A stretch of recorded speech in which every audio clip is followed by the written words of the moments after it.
Hello viewers, welcome to my educational channel విద్యా ఉద్యోగ సమాచారానికి స్వాగతం. డైలీ జీకే అండ్ కరెంట్ అఫైర్స్లో ఇవాళ 367 వీడియోలో మనం ఈ డిసెంబర్ మంత్కి సంబంధించి ముఖ్యమైన 10 క్వశ్చన్స్ నేను ఈ వీడియోలో డిస్కస్ చేయబోతున్నాను. Current affairs with stock GK కలిసి ఉంటాయి దాదాపుగా. మరి చాలా ఇంపార్టెంట్ క్వశ్చన్స్ అయితే ఈ వీడియోస్లో ఇవ్వడం జరుగుతుంది. ఇలాంటి అప్డేట్స్ కోసం ఛానల్ని అయితే ఎవరైతే సబ్స్క్రైబ్ చేయలేదో తప్పకుండా సబ్స్క్రైబ్ చేసి ఫాలో అవుతుండండి. చాలా వాల్యుబుల్ క్వశ్చన్స్, వాల్యుబుల్ కంటెంట్ అయితే మీకోసం అందించడం జరుగుతుంది. ప్రతిరోజు ఒక సిస్టమేటిక్గా మీరు ఒక నోట్స్లో అయితే ఈ క్వశ్చన్స్ అన్నీ రాసుకుంటూ వెళ్ళండి. ఒక 1 ఇయర్ తర్వాత మీ దగ్గర మంచి మెటీరియల్ అయితే ఉంటుంది. మీకు ఇప్పటికే దాదాపు ఒక 5000 బిట్స్ కవర్ అయ్యాయి ఈ వీడియోస్లో. మనకి 2024 సెప్టెంబర్ నుంచి నేను ఇవ్వడం అయితే జరుగుతుంది. ఇక లేట్ చేయకుండా ఈరోజు క్వశ్చన్ నెంబర్ 1. ఇటీవల సెంట్రల్ ఇన్ఫర్మేషన్ ప్రధాన సమాచార కమిషనర్గా ఎవరు నియమితులయ్యారు? మనకు ఈ అపాయింట్మెంట్ అనేది రీసెంట్గా డిసెంబర్ 15న జరిగింది. మరి ఇక్కడ ఆన్సర్ వచ్చేసి మనకు రైట్ ఆన్సర్ వచ్చేసి మీరు ఇక్కడ చూడండి, రాజ్ కుమార్ గోయల్. అసలు ఫస్ట్ మీరు ఈ సెంట్రల్ ఇన్ఫర్మేషన్ కమిషన్ గురించి నేర్చుకోవాలి.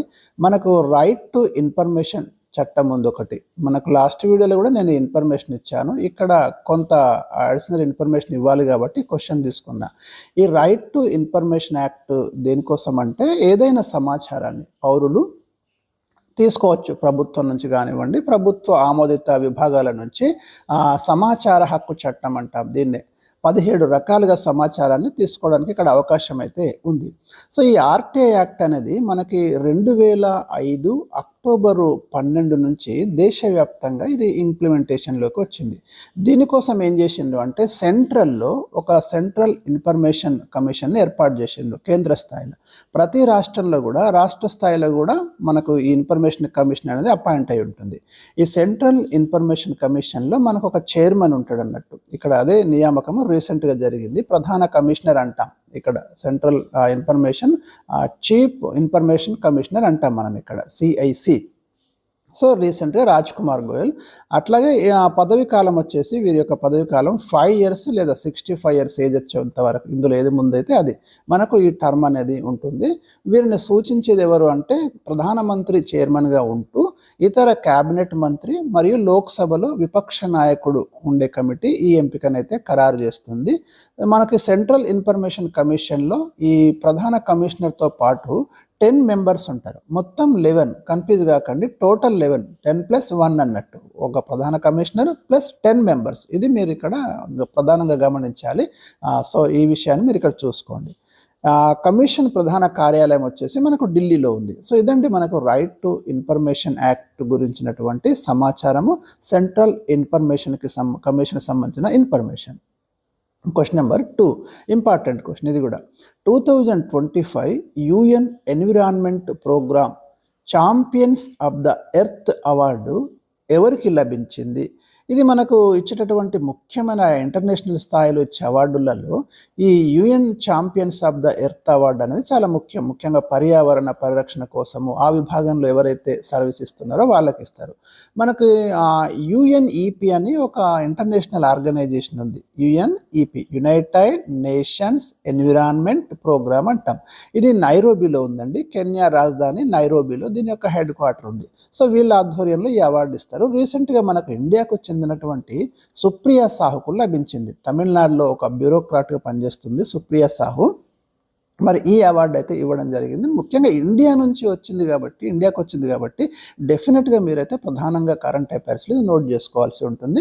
ఇక్కడ ఇచ్చాను మనకు UNEP అంటే యునైటెడ్ నేషన్స్ ఎన్విరాన్మెంట్ ప్రోగ్రామ్. ఇది మనకు 1972లో ఏర్పడింది జూన్ 5 మనకు వరల్డ్ ఎన్విరాన్మెంట్ డే, ప్రపంచ పర్యావరణ దినోత్సవంగా జరుపుకుంటాం జూన్ 5ను. హెడ్ క్వార్టర్ వచ్చేసి కెన్యా రాజధాని నైరోబీలో ఉంది. ఈ అవార్డు మనకి 2005 నుంచి ఇస్తున్నారు. ఇండియా నుంచి మనకు ఇంతకుముందు ఎవరు తీసుకున్నారు? 2018లో భారత ప్రధాని నరేంద్ర మోదీకి వచ్చింది. అదే ఇయర్లో కొచ్చిన్ ఇంటర్నేషనల్ ఎయిర్పోర్ట్ కూడా ఇచ్చిండ్రు. 2022లో పూర్ణిమాదేవి బర్మన్కి వచ్చింది. ఇంకా రీసెంట్గా మనకి Supriya Sahu. Question number 3, World Health Organization ఎక్కడుంది? మనకు జెనీవాలో ఉంది. ఈ వరల్డ్ హెల్త్ ఆర్గనైజేషన్ నివేదిక ప్రకారం 2024లో ప్రపంచంలో అత్యధిక క్షయ కేసులు అంటే మనకు ట్యూబర్క్యూలోసిస్ అంటాం కదా, క్షయ కేసులు ఏ దేశంలో నమోదయ్యాయి? వరల్డ్లోనే అత్యధికంగా క్షయ కేసులు నమోదైనాయి 2024లో రీసెంట్ రిపోర్ట్ ప్రకారం. అది ఏ దేశం అంటే ఇండియా అండి. మొత్తం ఓవరాల్గా వరల్డ్లో 27% క్షయ కేసులు మన దగ్గరనే నమోదు కావడం అనేది జరిగింది. సెకండ్ ప్లేస్లో మనకు ఇండోనేషియా ఉంది. ఇక టీబీ లేదా ట్యూబర్క్యులోసిస్ అనేది దీన్నే మనం క్షయవ్యాధి అంటాము. మైకోబాక్టీరియం ట్యూబర్క్యులోసిస్ అనే ఒక బ్యాక్టీరియా ద్వారా సంక్రమించేటటువంటి వ్యాధి, ముఖ్యంగా లంగ్స్కి ఎఫెక్ట్ అవుతుంది. ఈ వ్యాధి వల్ల ఏ అవయవాలు డ్యామేజ్ అవుతాయంటే మనకు ఊపిరితిత్తులు ప్రధానంగా ఈ ట్యూబర్క్యులోసిస్ వల్ల. సో మనకి ఈ టీబీ రాకుండా, క్షయ రాకుండా పిల్లలకైతే మనకు బీసీజీ వ్యాక్సిన్ ఇస్తారు. సో అక్కడ కూడా మీకు ఎప్పుడు క్వశ్చన్ అయితే అడుగుతున్నాడు. సో ఒకసారి మీరు చూసుకోండి. Question number 4. 2025 నవంబర్లో ప్రధాని పునత్సంగచ్చు 2, కొంచెం వెరైటీగా ఉంటుంది ఈ పేరు, ఒక జల విద్యుత్ కేంద్రానికి శంకుస్థాపన చేసిండు. ఏ దేశంలో అంటే మనకి భూటాన్లో చేసిండు. మరి ఇది ఇంపార్టెంట్, ఎందుకంటే మనకు పొరుగు దేశము భూటాను. దీని యొక్క రాజధాని వచ్చేసి థింపు అండి. థింపు దీని క్యాపిటల్ సిటీ. మనకు హిమాలయ పర్వతాల దగ్గరనే ఈ కంట్రీ అనేది ఉంటుంది. ఇండియాకు నైబర్ కంట్రీ కాబట్టి ఏ కాంటెక్స్ట్లో చూసినా కూడా మనం ఇన్ఫర్మేషన్ అయితే తీసుకొని పెట్టుకోవాలి. ఇది very important. Question number 5. Bureau of Indian standards, దీన్ని మనం BIS అంటాము. స్టాండర్డ్స్ అంటే ప్రమాణాలు. బ్యూరో ఆఫ్ ఇండియన్ స్టాండర్డ్స్ నూతన డైరెక్టర్ జనరల్గా ఎవరు నియమితులయ్యారు? హూ ఈజ్ హూ ఏరియాలో మనం దీన్ని అయితే చదువుకోవాల్సి ఉంటుంది. సంజయ్ గార్గ్ అయితే రీసెంట్గా బ్యూరో ఆఫ్ ఇండియన్ స్టాండర్డ్స్ యొక్క నూతన డైరెక్టర్ జనరల్గా అపాయింట్ కావడం అనేది జరిగింది. Question number 6. Museum of royal Kingdom of India అనే ఒక ప్రత్యేక మ్యూజియం ఏ రాష్ట్రంలో ఏర్పాటు చేస్తున్నారు? దీన్ని గుజరాత్లోని ఏక్తా నగర్లో ఏర్పాటు చేస్తున్నారండి. ఇలాంటి ఖచ్చితంగా మనం నోట్ చేసి పెట్టుకోవాలి. Question number 7. 2025 నవంబర్లో ఇజ్రాయెల్లో ఏ భారతీయ సంస్థానాధిపతి విగ్రహాన్ని ఏర్పాటు చేశారు? ఒక భారతీయ సంస్థానాధిపతి విగ్రహము ఇజ్రాయెల్లో, ముఖ్యంగా పొరుగు దేశాలలో చాలా రేరుగా జరుగుతుంటాయి ఇలాంటి ఏర్పాటు చేయడము. ఎందుకంటే రాజు సంస్థానాధిపతి అంటే ఒక ప్రిన్సిలీ స్టేట్ ఓ రాజు మనకి. సో ఆయన యొక్క విగ్రహము ఇజ్రాయెల్ ఏర్పాటు చేసింది. ఇంతకీ ఆ సంస్థానాధిపతి ఎవరు అనేది ఇక్కడ ప్రశ్న అండి. అది కూడా ఇజ్రాయెల్లో మరి ఏర్పాటు చేయడం. ఇజ్రాయెల్కి ఇండియాకి గుడ్ రిలేషన్స్ ఉన్నాయి. మీరు ఇక్కడ చూడండి, మహారాజా దిగ్విజయ్ సింగ్ జీ రంజిత్ సింహుజీ ఇతని యొక్క విగ్రహాన్ని ఏర్పాటు చేసిండు. ఇంతకు ఎందుకు ఏర్పాటు చేయాల్సి వచ్చింది అంటే మీకు ఇజ్రాయెల్లోని మోషావులు ఏర్పాటు చేసిండు. ఈయన సంస్థానము మనకు నవనగర్ సంస్థానం అండి గుజరాత్లో. ఇప్పుడు సంస్థానాలు లేవనుకోండి, బ్రిటిష్ వాళ్ళు ఉన్నప్పుడు అప్పుడు రాజులు సంస్థానాలు అనేవి ఉండే. తర్వాత అన్నీ కూడా ఇండియాలో విలీనం కావడం జరిగింది. జామ్నగర్ అని అంటున్నాం కదా, అప్పుడు నవనగర్ సంస్థానం యొక్క అధిపతి. ఈయన చేసిన కృషి ఏంటంటే 2వ ప్రపంచ యుద్ధంలో కొందరు పోలండ్కు చెందిన పిల్లల్ని, యూదు బాలల్ని రక్షించడానికి ఇతను విశేషమైన కృషి చేసిండు. మనకు ఇజ్రాయెల్లో ఉండేది యూదు దేశం, అది ఇజ్రాయెల్ అనేది. సో అందుకని ఇతని యొక్క విగ్రహాన్ని, స్టాచ్యూని అక్కడ ఏర్పాటు చేయడం జరిగింది. ఇది లింక్ అన్నట్టు మనకు. Question number 8. భారతదేశము ఇటీవల ఏ పొరుగు దేశంలో హనీ మాధు ఇంటర్నేషనల్ ఎయిర్పోర్ట్ నిర్మించింది? నేను చెప్తున్నా కదా, ఇండియాకి చుట్టూ ఉన్న కంట్రీస్ ఏవైతే ఉన్నాయో అక్కడ ఏ చిన్న అలజడి ఏది జరిగినా కూడా మనం డెఫినెట్గా అలర్ట్ కావాల్సి ఉంటుంది. ఎందుకంటే మనం చాలా లింక్ అయి ఉంటాం కాబట్టి నైబరింగ్ కంట్రీస్కి. రీసెంట్గా మనకు ఒక కంట్రీలో హనీ మాధు ఇంటర్నేషనల్ ఎయిర్పోర్ట్ను ఇండియా నిర్మించడం జరిగింది. ఆ కంట్రీ ఏది అంటే మాల్దీవులు అండి. మనకు వెరీ వెరీ ఇంపార్టెంట్ ఇన్ఫర్మేషన్ ఇది కూడా. క్వశ్చన్ నెంబర్ 9 ఇవాళ. 2025 డిసెంబర్ 12-14 మధ్య జెరియాట్రిక్ సొసైటీ ఆఫ్ ఇండియా జాతీయ సదస్సు ఎక్కడ జరిగింది? ఇది చాలామందికి తెలియదండి. ఇలాంటిది కూడా ఒక సదస్సు ఉంటుంది. అసలు ఇంతకు జెరియాట్రిక్ సదస్సులో ఎవరు పాల్గొన్నారు ఏంటి అది కూడా తెలవాలి మీకు.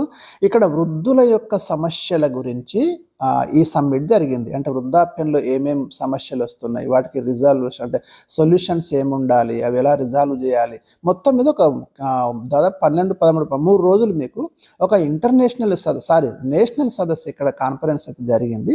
అది ఎక్కడ అంటే మనకు ఆగ్రాలో జరిగిందండి, ఉత్తరప్రదేశ్లోని ఆగ్రాలో. సో ఇక్కడ వృద్ధాప్య సమస్యలు, వాటి పరిష్కార మార్గాలు చర్చించారు. మనకు జెరంటాలజీ అంటే వృద్ధాప్యం గురించిన అధ్యయనము. ఇది చాలా ఇంపార్టెంట్ అండి. మీకు ఓల్డ్ ఏజ్కి సంబంధించి వచ్చే డిసీజెస్ కానివ్వండి, దానికి సమస్యలు అన్నిటిని కూడా జెరంటాలజీలో ప్రధానంగా చర్చిస్తారు. మీకు అధ్యయన శాస్త్రాల విభాగం ఉంటుంది కదా, అక్కడ ఇది ఇంపార్టెంట్ స్టాక్ జీకేలో. ఇక ఇదేమో లేటెస్ట్ కరెంట్ అఫైర్స్లో, ఇది నోట్ చేసుకోవాలి. ఇక last question. Stanford university global artificial intelligence vibrancy tool 2025 పేరుతోటి ఒక నివేదిక ఇచ్చింది మనకు యుఎస్కు చెందిన స్టాన్ఫోర్డ్ యూనివర్సిటీ. ఈ నివేదిక ప్రకారం ఆర్టిఫిషియల్ ఇంటెలిజెన్స్లో అభివృద్ధిలో డెవలపింగ్లో భారత్ యొక్క స్థానం ఎంత? ఇండియా ఏ ప్లేస్లో ఉంది చెప్పండి. మీకు ఇండియా వచ్చేసి దీంట్లో 3rd ప్లేస్లో ఉంది.